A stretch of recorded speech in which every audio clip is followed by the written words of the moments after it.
ದೋಷಾರೋಪ ನಿಗದಿಯಾಗಿದೆ. ಕೋರ್ಟ್ ಹೇಳ್ತಾ ಇದೆ ದೋಷಾರೋಪ ನಿಗದಿಪಡಿಸಿ. ದೋಷಾರೋಪ ನಿಗದಿಪಡಿಸುವಂತಹ ಪ್ರಕ್ರಿಯೆಗೆ ಇವತ್ತು ಚಾಲನೆ ಕೊಡಲಾಗಿತ್ತು. ಎಲ್ಲ ಆರೋಪಿಗಳ ಮೇಲೆ ಚಾರ್ಜ್ ಫ್ರೇಮ್ ಆಗಿರೋದ್ರ ಬಗ್ಗೆಯೂ ಕೂಡ ಜಡ್ಜ್ ಓದಿದ್ದಾರೆ. ದೋಷಾರೋಪ ನಿಗದಿ ಮಾಡಿದೆ ಕೋರ್ಟ್. ನವೆಂಬರ್ 10ಕ್ಕೆ ಟ್ರಯಲ್ ದಿನಾಂಕವನ್ನ ಘೋಷಣೆ ಮಾಡಲಾಗಿದೆ. ನವೆಂಬರ್ 10ರಿಂದ ಆರಂಭ ಆಗುತ್ತೆ. ಒಬ್ಬೊಬ್ಬರ ಪಾತ್ರ ಏನು ಈ ಪ್ರಕರಣದಲ್ಲಿ ಅನ್ನೋದನ್ನ ಸಾಬೀತುಪಡಿಸುವಂತಹ ಪ್ರಕ್ರಿಯೆ. ದೋಷಾರೋಪವನ್ನ ನಿಗದಿ ಮಾಡಿ ನವೆಂಬರ್ 10ಕ್ಕೆ ಮುಂದೂಡಿಕೆ ಆಗಿರೋದು. ಚಾರ್ಜ್ ಫ್ರೇಮ್ ಮುಂದೂಡಿಕೆ ಅಲ್ಲ, ದೋಷಾರೋಪ ನಿಗದಿ ಆಗಿದೆ. ಚಾರ್ಜ್ ಫ್ರೇಮ್ 10ನೇ ತಾರೀಕಿಗೆ ಆರಂಭ ಆಗುತ್ತೆ. ನವೆಂಬರ್ 10ರಿಂದ ಕೊಲೆ ಕೇಸ್ನ ವಿಚಾರಣೆಯನ್ನ ಕೈಗೆತ್ತಿಕೊಳ್ಳಲಾಗುತ್ತೆ. ಅದು ಡೇ ಬೈ ಡೇ ಆಗುತ್ತಾ, ಹೇಗಾಗುತ್ತೆ ಈ ಪ್ರಕ್ರಿಯೆ ಅನ್ನೋದನ್ನ ನೋಡಬೇಕು.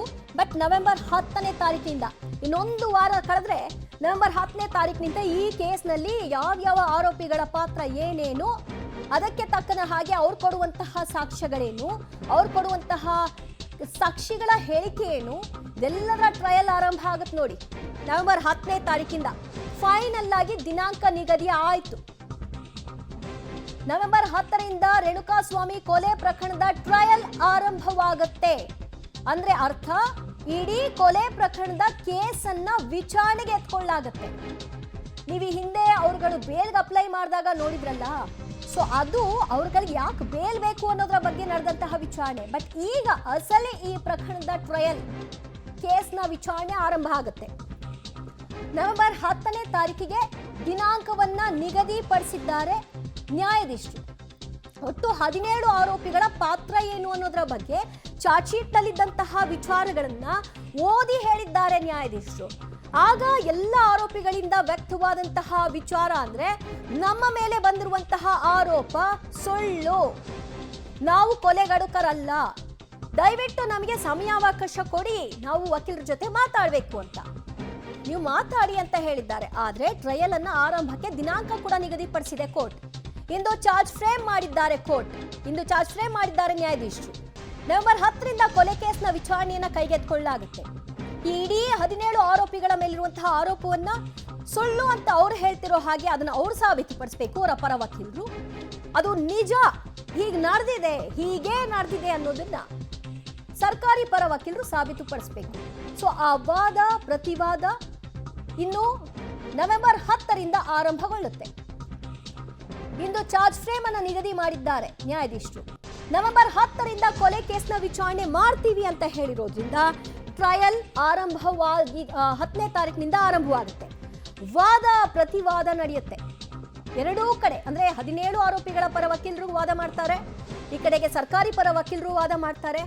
ಈ ಪ್ರಕರಣದಲ್ಲಿ ಪೂಟಗಟ್ಟಲೆ ಸಾಕ್ಷ್ಯಗಳನ್ನು ಏನು ಒದಗಿಸಲಾಗಿದೆ ಅದೆಲ್ಲವನ್ನೂ ಕೂಡ ಸರ್ಕಾರಿ ವಕೀಲರು ಸಾಬೀತುಪಡಿಸಬೇಕು, ಪ್ರೂವ್ ಮಾಡಬೇಕು. ಅವ್ರು ಮಾಡಿರುವಂತಹ ಆರೋಪ, ಅವ್ರು ತಂದಿರುವಂತಹ ಟೆಕ್ನಿಕಲ್ ಎವಿಡೆನ್ಸ್, ನೇರವಾಗಿ ನೋಡಿರುವಂತಹ ಪ್ರತ್ಯಕ್ಷದರ್ಶಿಗಳು ಅವರೆಲ್ಲರನ್ನು ಕೂಡ ಕರ್ಕೊಂಡು ಬಂದು ಇವರು ಅದನ್ನು ಮಾಡಿದ್ದಾರೆ, ಹೀಗೆ ಮಾಡಿದ್ದಾರೆ ಅನ್ನೋದನ್ನ ಚಾರ್ಜ್ ಶೀಟ್ ನಲ್ಲಿ ಏನ್ ಬರೆದಿದ್ದಾರೋ ಅದನ್ನ ವಾದದಲ್ಲಿ ಹೌದು ಅನ್ನೋದನ್ನ ಪ್ರೂವ್ ಮಾಡಿಸ್ಬೇಕು. ಈಗ ಇಲ್ಲ, ನಮ್ಮ ಮೇಲೆ ಬಂದಿರೋದು ಸುಳ್ಳು ಕೇಸ್, ಇದು ನಾವು ಮರ್ಡರ್ ಮಾಡಿಲ್ಲ ಅಂತ ಹೇಗೆ ಆರೋಪಿಗಳು ಹೇಳ್ತಿದ್ದಾರೋ ಬಾಯಿ ಮಾತಿಗೆ ಹೇಳಿದ್ರೆ ಸಾಧ್ಯ ಆಗಲ್ಲ. ಬದಲಾಗಿ ಅದು ಹೇಗೆ ಅನ್ನೋದನ್ನು ಕೂಡ ಪ್ರೂವ್ ಮಾಡ್ಕೊಳ್ಬೇಕಾಗತ್ತೆ. ಅದಕ್ಕೆ ಸಿಕ್ಕಿರುವಂತಹ ಅವಕಾಶ ನವೆಂಬರ್ 10ರಿಂದ ವಾದ ಪ್ರತಿವಾದ ಆರಂಭವಾದ ನಂತರದಲ್ಲಿ ಅವ್ರಗಳ ಮೇಲಿರುವಂತಹ ಆರೋಪ ನಿಜಾನ ಸುಳ್ಳ ಎಲ್ಲವೂ ಕೂಡ ಪ್ರೂವ್ ಆಗ್ಲಿಕ್ಕೆ ಅವಕಾಶ ಎರಡೂ ಕಡೆಯಲ್ಲೂ ಇರುತ್ತೆ. ನವೆಂಬರ್ 10ಕ್ಕೆ ಟ್ರಯಲ್ ದಿನಾಂಕವನ್ನ ಇವತ್ತು ನಿಗದಿಪಡಿಸಲಾಗಿದೆ. 2:50ಕ್ಕೆ ಸರಿಯಾಗಿ ಆರೋಪಿಗಳನ್ನ ಕೋರ್ಟ್ ಹಾಲ್ಗೆ ಕರ್ಕೊಂಡು ಬರಲಾಗಿತ್ತು. ಕಿಕ್ಕಿರಿದು ವಕೀಲರು ಸೇರ್ಕೊಂಡಿದ್ರು. ಅವರೆಲ್ಲರನ್ನು ಕೂಡ ಹೊರ ಹಾಕಿದ ನಂತರದಲ್ಲಿ ಪ್ರಕ್ರಿಯೆ ಆರಂಭವಾಯಿತು. ಚಾರ್ಜ್ ಫ್ರೇಮ್ನ ವಿಷಯಕ್ಕೆ ಸಂಬಂಧಪಟ್ಟ ಹಾಗೆ ಚಾರ್ಜ್ ಶೀಟ್ ನಲ್ಲಿದ್ದಂತಹ ಆರೋಪಗಳನ್ನ ಒಂದೊಂದಾಗಿ ಓದಿದ್ರು. ಆರೋಪಿಗಳು ಅದನ್ನ ನಿರಾಕರಿಸಿದ್ರು. ಅದಾದ ನಂತರದಲ್ಲಿ ನವೆಂಬರ್ 10ಕ್ಕೆ ಟ್ರಯಲ್ ದಿನಾಂಕವನ್ನ ನಿಗದಿಪಡಿಸಿದ್ದಾರೆ ನ್ಯಾಯಾಧೀಶರು. ನವೆಂಬರ್ 10ರಿಂದ ಈ ಪ್ರಕರಣದ ವಿಚಾರಣೆ ಆರಂಭಗೊಳ್ಳುತ್ತೆ. ವಾದ ಪ್ರತಿವಾದವನ್ನ ಆಲಿಸಲಿಕ್ಕೆ ನ್ಯಾಯಾಧೀಶರು ನವೆಂಬರ್ 10ರಿಂದ ದಿನಾಂಕವನ್ನ ನಿಗದಿಪಡಿಸಿದ್ದಾರೆ.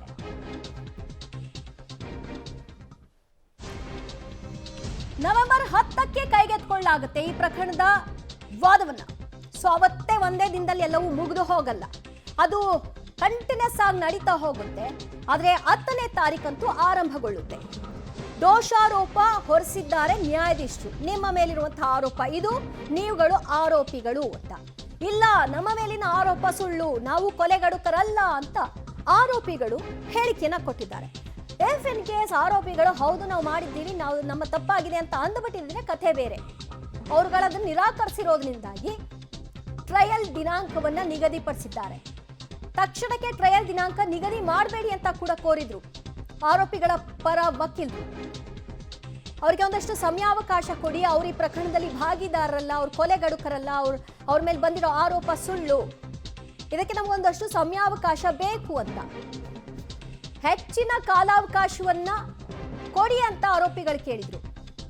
ಆ ಕಾಲಾವಕಾಶವನ್ನ ಕೊಡೋದ್ರಿಂದ ಆಗಬಹುದಾದಂತಹ ಬದಲಾವಣೆಗಳೇನು, ಯಾವ ಕಾರಣಕ್ಕಾಗಿ ಅವರು ಕಾಲಾವಕಾಶವನ್ನ ಕೋರಿದ್ರು ಗೊತ್ತಿಲ್ಲ. ಬಟ್ ನ್ಯಾಯಾಧೀಶರು ಅದೆಲ್ಲವನ್ನು ಕೂಡ ಪಕ್ಕಕ್ಕಿಟ್ಟು ದೋಷಾರೋಪ ನಿರಾಕರಿಸಿದಂತಹ ಆರೋಪಿಗಳ ಟ್ರಯಲ್ ಆರಂಭಗೊಳ್ಳಿಕ್ಕೆ ದಿನಾಂಕವನ್ನ ನಿಗದಿಪಡಿಸಿದ್ದಾರೆ. ನವೆಂಬರ್ 10ಕ್ಕೆ ಟ್ರಯಲ್ ದಿನಾಂಕ ಫಿಕ್ಸ್ ಆಗಿದೆ. ದೋಷಾರೋಪ ಹೊರಿಸಿ ನ್ಯಾಯಾಧೀಶರು ಆರೋಪಿಗಳು ನವೆಂಬರ್ 10ಕ್ಕೆ ತಮ್ಮ ಟ್ರಯಲ್ ಆರಂಭವಾಗುತ್ತೆ ಅಂತ ಹೇಳಿದ್ದಾರೆ. ಹೀಗಾಗಿ ಎಲ್ಲ 17 ಆರೋಪಿಗಳ ವಿರುದ್ಧ ದಾಖಲಾಗಿದ್ದಂತಹ ಕೊಲೆ ಆರೋಪದ ಬಗ್ಗೆ ಇವತ್ತು ಅವರ ಮೇಲೆ ದೋಷಾರೋಪ ಹೊರಿಸಿದ್ದಾರೆ ನ್ಯಾಯಾಧೀಶರು. ನಿಮ್ಮ ಮೇಲೆ ಇರುವಂತಹ ಆರೋಪ ಇದು ಅಂತ. ಇಲ್ಲ, ನಮ್ದಲ್ಲ ಅಂತ. ಹಾಗಾದ್ರೆ ನೀವು ಪ್ರೂವ್ ಮಾಡ್ಕೊಳ್ಳಿ ಅಂತ. ಹೌದು, ಇದನ್ನ ಮಾಡಿದ್ದಾರೆ ಅಂತ. ಹಾಗಾದ್ರೆ ನೀವು ಪ್ರೂವ್ ಮಾಡಿ ಅಂತ ಸರ್ಕಾರಿ ಪರ ವಕೀಲರಿಗೆ